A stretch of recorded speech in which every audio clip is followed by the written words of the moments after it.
revolutionizing the way people treat people in business. The Experience Pros, America's home for positive business talk. This is America's home for positive business talk. Thank you for tuning in. Home of, positive business talk. I guess I said it twice. It must be really good. It must be really positive. It must be really business, and we talk a lot.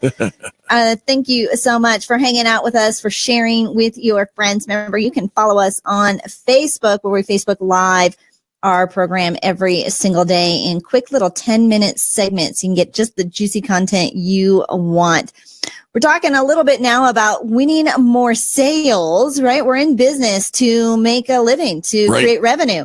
And a lot of times we can kind of get ourselves into some old habits, especially if we're not seeing anything fresh and new come through. Maybe we just kind of got ourselves stuck in a little bit of a rut and can't seem to get ourselves out of it. So if you want just a little boost on how to succeed in the art of selling, then this is the topic for you. Grant Cardone had a fantastic article in entrepreneur.com, and he says, and we put it this way, I'll give you the Experience Pros play on it, and then I'll share Grant's. He says, we say, doesn't matter what business you're in the people or the relationship business.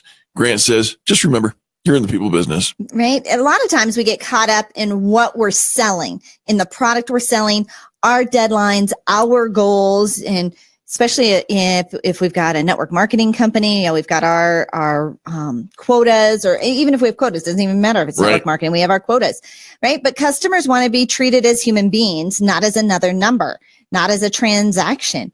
And he says he was recently at a dental office that had clearly forgotten that they were not in the business of teeth, but of making patients happy and comfortable. I think I was at that dentist office. I know the dentist by name. Right. And so he says, before I visit or work with anybody, I remind myself, this is Grant Cardone. He says, I remind myself, this is a unique individual who deserves distinct treatment. Right. I met a gal on the cruise ship who has the ability to remember people's names. She remembers everybody's name of everybody she meets. Interesting. The way that she does it is not some mnemonic of association or repeating it back 3 times, different things that we've all learned.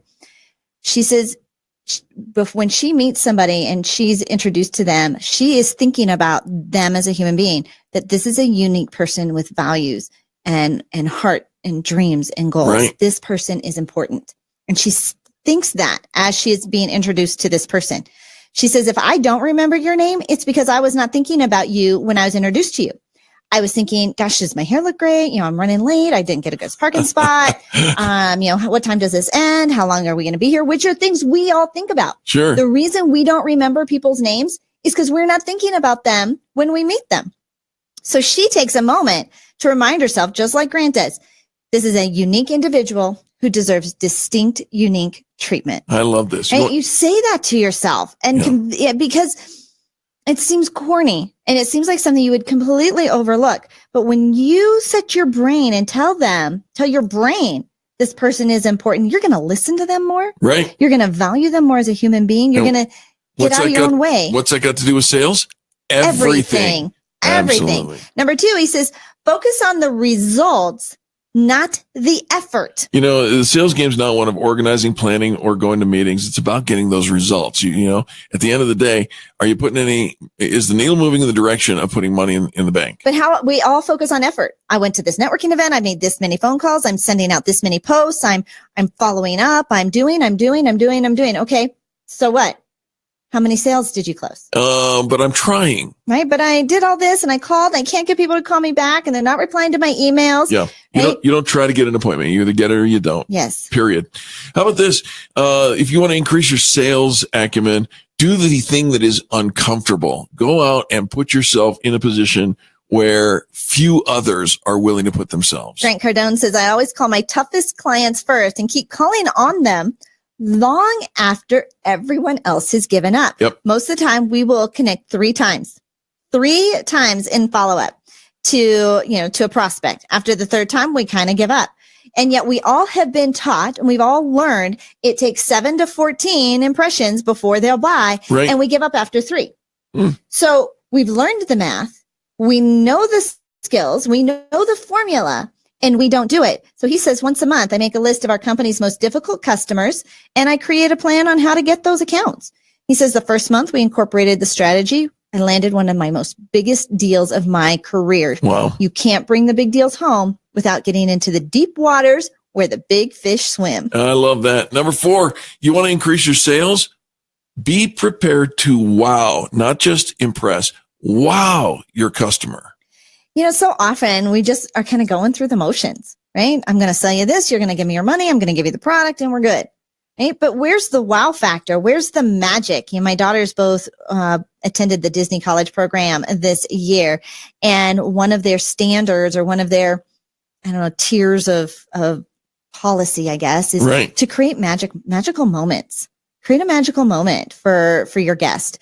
Create a wow moment. Create extreme customer service. Did you ever see those things? I don't remember what they're called. They're little balloons that are filled with water. The yo-yo balls. Remember those? At little conferences, you'd see these little yo-yo balls. They're balloons about 3 inches in diameter that are halfway filled with water and a rubber band string attached to them so kids could play with them. They cost $1. Okay. Right? Okay. And, people are saying, well, I don't need a yo-yo. It's not even a yo-yo. It's just a little gimmick, little thing. But the kids love them. But the parents are afraid they're balloons filled with water. They're going to break. So I would take one of those yo-yo balloons and I would slam it as hard as I could against the concrete ground. And it didn't break. And I sold hundreds of them. I wowed the customer. Yeah, you did. Right? Take their greatest fear, assuage it, and it's done. It's like the Ginsu knife. Like it can slice a tomato. Slice and dice it from New York to LA. An aluminum can, right? You were like, wow, you were impressed. So how can we wow? Because we're all kind of walking around in this little coma of how soon is this going to end? Yeah. And finally, as you get ready to, you've wowed the customer, you've taken care of all their listening, you're doing all the stuff that you're supposed to do. Finally, don't forget to ask for the sale. Take them through your sales process. That's it. Right? We think that they're going to, take us through and dictate the next step, but we actually have to take them through. So what is the next step? Do you have an application? Is there a form? Do you take their credit card? Do you accept cash? Whatever the next step is, take them through it.